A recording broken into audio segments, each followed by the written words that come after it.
Welcome to Write Now Workshop Podcast, where you can write a book and change the world. I'm your host, Kitty Bucholtz, and this is episode 72, How a Pretend Person Got Me Back into Writing, an encouraging words episode coming to you on Sunday, June 3rd, 2018. If you've been listening all the way through to the episodes in order, the last episode on Thursday of last week was an interview with author Kristin Billerbeck, and we talked about her book, The Theory of Happily Ever After, her new chick lit novel that just came out May 1st. I was so changed reading this book.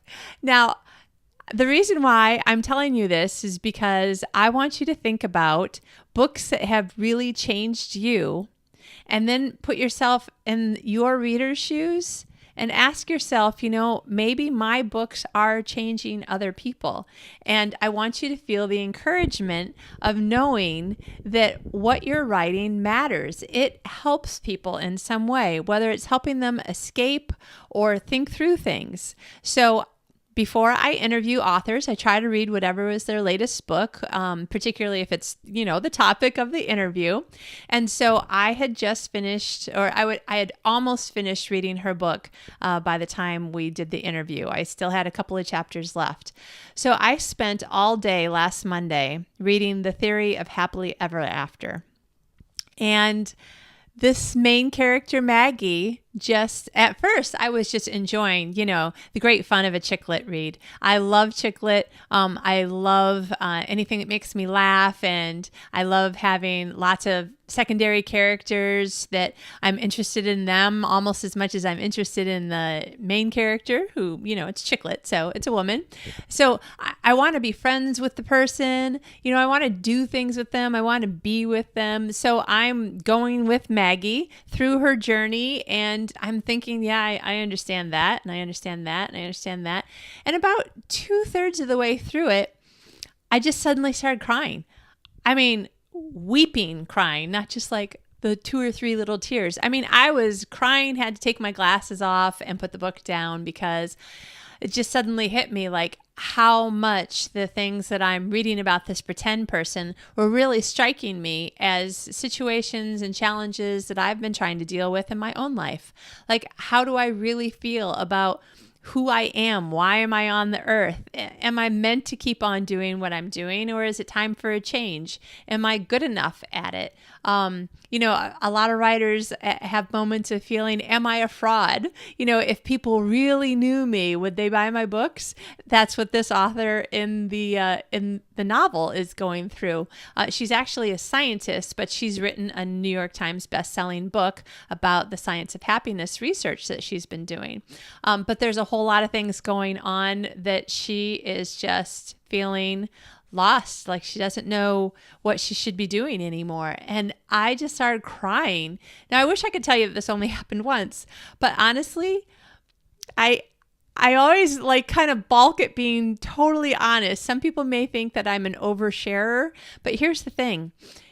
There are times when I really believe that if we just shared a little bit more, we would all actually have fewer problems, or that they would last less time or be less intense, because we'll have realized, because people are sharing, we are not the first person this happened to. We are not alone. We're not the only one. How many times have you heard somebody say something, tell their story about something, a little story, a big story, and you're thinking, oh, thank goodness I'm not the only one. I say that all the time, which is what has led me to try as much as I can to share everything that I think could possibly be helpful for you on this podcast.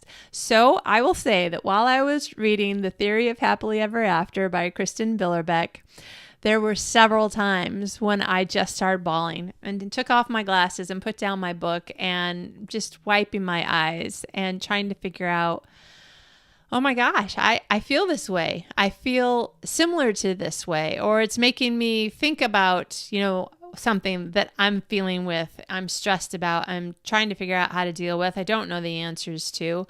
And, the crying, doesn't last too long, but thankfully, it kind of morphs into just thinking and talking to God and thinking some more and trying to figure out, do I even know what the answer is? And I think maybe part of the reason why there was more than one session of the crying is because mostly I didn't know what the answers were. I didn't know how I was going to figure it out, but I kind of felt like, thank goodness I at least am beginning to understand what some of the issues and problems are. Because you can't fix a problem that you don't know is a problem, right?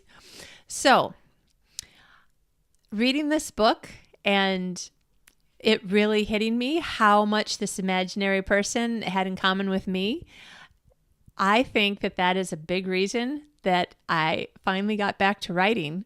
And I am thrilled to pieces about it because I was really beginning to think that, I don't seem to miss writing. So apparently I'm not really a writer, and I shouldn't be one because I don't even really miss it that much. And now I'm slowly beginning to understand there's a whole lot more to it than that. There's a lot of stress involved. There's a lot of pressure, unmet expectations. I talked about that in was it last week or the week before's Encouraging Words episode? Expectations not meeting reality leads to frustration. There's a lot of things that have been going through my head that have made me think that maybe I'm just wrong, or maybe my writing career has run its course and now I should just be done with it and do something else, like be a cashier at a grocery store. Yes, I have had more than my share of self-pitying moments. But just seeing how this character, this imaginary person, got through her struggles and challenges really, really moved me. And it helped me. And it literally moved me, not only out of self-pity, out of all doubts and no confidence, out of, sitting on the couch doing something else and onto my office chair to write. But it moved my heart. It moved my heart and my mind and, my body as far as the typing goes. And I want you to really think about that for a minute. First of all, when was the last time you read a book that did that for you?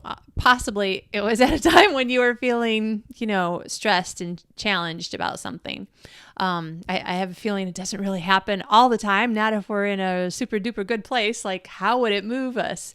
But think about your readers. Think about how many people have already read something that you've written or will read something you've written that makes them really stop and go, okay, you know what? I actually think that maybe I know something that I should do now. Or maybe I've known what I should do now and I just couldn't feel it, but now I feel it. I feel like it. And I feel inspired and motivated and ready for action. And I feel better.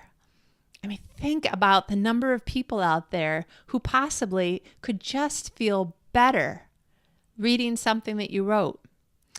So that's my encouraging words for today.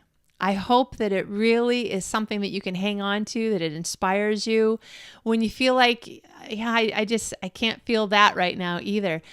Just turn it back around and think about, as a reader, what really inspires you, motivates you, makes you happy, makes you laugh. What book has scared you the most if you love scary books? What book has scared you the most? And are you thinking, if only I could write a book that scary, that would totally make my career and it would just make me happy, or a book that was that romantic is that book that I read, that it was so great, or, whatever it is.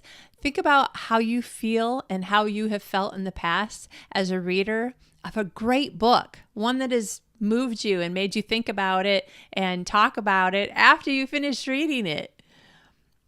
And then ask yourself if you're willing to not give that experience to other readers with your work. Those are my encouraging words this week. I hope it helps. I hope you have an awesome week. I'm excited because I'm expecting to have an awesome writing week. So, yay! I'll let you know how that goes. Hopefully this wasn't just a momentary, what am I trying to say? A momentary bit of encouragement. Hopefully I really turned a corner. And if you need, that kind of encouragement, I hope that it really helps you to literally turn a corner too. But you know what? One step at a time. Even one step ahead is better than what we could have, right? Okay, go do it. And we will talk to you later. Have a great week.